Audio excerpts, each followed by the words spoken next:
The anti-common wisdom, but still totally true thing about this year's elections is that when Republicans hold politically indefensible positions on stuff like, say, Social Security, and Democrats hit those Republicans on those politically indefensible positions, they hit a soft target. It hurts the Republican candidate. It helps Democratic chances. Republicans get hit where they are vulnerable and they fall apart. They stop, squirm, and then run from their own positions. Stop, squirm, and run. Stop, squirm, and run. Want to see what that looked like last night in Colorado? I was outside a church in Greeley the other day, and a senior came up to me and she said, "Ken, I'm voting for you, but please don't take my Social Security away. I need it to live." That just cuts you to the quick. And it's an absolute lie that you have put on the commercials. And you have frightened so many seniors. You're right, seniors are scared, but it's not because of what I'm saying about what you said. It's because of what you said. You may have changed your mind, which is okay.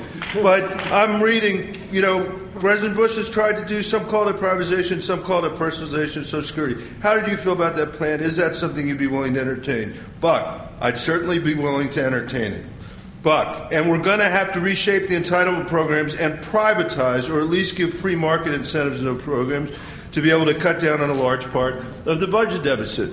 Look, people know what you're saying when you say this.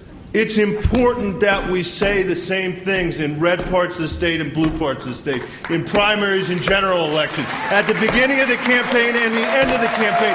People are sick and tired of politicians in Washington and politicians in Colorado that think we're not paying attention. I have never said that we should privatize the Social Security system. No words that Senator Bennett has indicate that. March 9th, 2010, quote, "I don't know that the federal government should be involved in a retirement plan." Quote, "The idea that the federal government should be running health care or retirement or any of those programs is fundamentally against what I believe."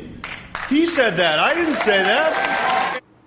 Democratic Senator Michael Bennet of Colorado hitting Republican Ken Buck with multiple on-the-record times that Mr. Buck has said he wants to privatize Social Security. Ken Buck first trying to deny his own position on the issue, then trying to parse what he'd said about it, then just reduced to taking it as Bennet hits Buck with Buck's unavoidable, on-the-record position like he is unloading a burp gun full of ping-pong balls at him. Joining us now is Michael Booth, political reporter for the Denver Post. Mr. Booth, thanks very much for your time. Appreciate it. Thank you. Ken Buck saying that he never held this as his position. Michael Bennet continuing to hit him on it. It seems like both the candidates here believe that privatizing Social Security is an unpopular thing to be advocating for in Colorado in the general election. As a political reporter in Colorado, do you think they are both right in that assessment? I think there's a good reason that the Democrats are going through all of their videotapes, spending a lot of time in the editing room talking about looking at the footage that their trackers have put together for them. I think there's a very good reason that Ken Buck is trying to figure out exactly how to explain what he meant when he was talking about privatization or turning some of this over to the private sector. So, yes, they're obviously both sides agree that a lot of people care about Social Security.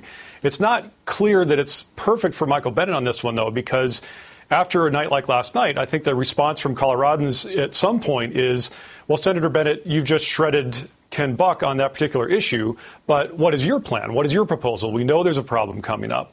And the problem for Michael Bennet is that Ken Buck can point out that he's punted to the Deficit Commission on this and has said there's a commission for that in large part. His answer amounts to that. And I think Coloradans, especially from Senator Bennet, have wanted more definitive answers than that. In terms of if they believe that Social Security is heading toward off some cliff, if they accept that, which is probably an argument being made by Buck, not Bennet, though. Well, I think Bennet has other points has acknowledged that some tweaks will have to be made to Social Security to bring it in line in the future. He has talked about looking at different levels of the program for different ages of people is similar, at least introducing it in a way that the same way that Ken Buck has done. But Ken Buck has been more specific, and he has tried to take credit for saying, at least I've put a plan out there on the table, and yes, everybody's attacking me for it, but I have a plan. Now, I think he's in trouble for some of that, but I also think that whole opinion that at least I'm standing up for something does resonate in a race against Michael Bennet. Yeah, it would standing up for something would make more sense if he would admit to what he was standing up for, which is awkward for him at this one. What's interesting in this one is to see Bennet going at him so so hard on this. And that's anti-common wisdom right now for how Democrats are supposedly running across the country. We've also seen this from Bennett on reproductive rights. Mr. Buck has changed his previous position on this personhood amendment that's on the ballot in Colorado. Mr. Buck has changed his position on that a couple of times. Did supporting that legislation actually help him in the Republican primary? I think people think that it did. He was definitely trying to be aggressive in going after the base voters that would come out for the primary. And since then, he has tied himself in knots a couple of times trying to explain exactly where he feels about it. And now finally has come to the conclusion that he's not going to talk about that amendment. And his final conclusion is that he won't give his opinions about statewide amendments in Colorado. And people say, well, this was on the ballot in 2008 as well, almost the exact same proposed legislation. And what did you think about it then? And his response is, I don't talk about what I did in 2008 or how I felt about the amendments in 2008 either. So he's kind of stuck now in that position of not commenting. And so there have been a couple of different positions on that, and Bennett is hitting hard on that, not so much in person yet, but in the ads that he is running and outside groups are running. That question has come up in a very tough way. I think what you saw last night in the debate, instead of Michael Bennett trying to explain his way out of an argument, he decided to punch his way out of an argument, and that made for a very lively debate.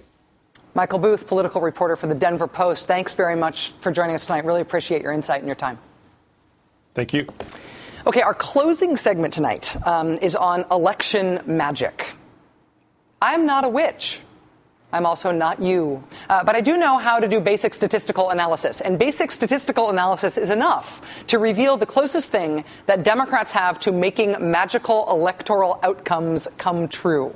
Eye of Newt, toe of frog, how Democrats win in places like Missouri, coming up next.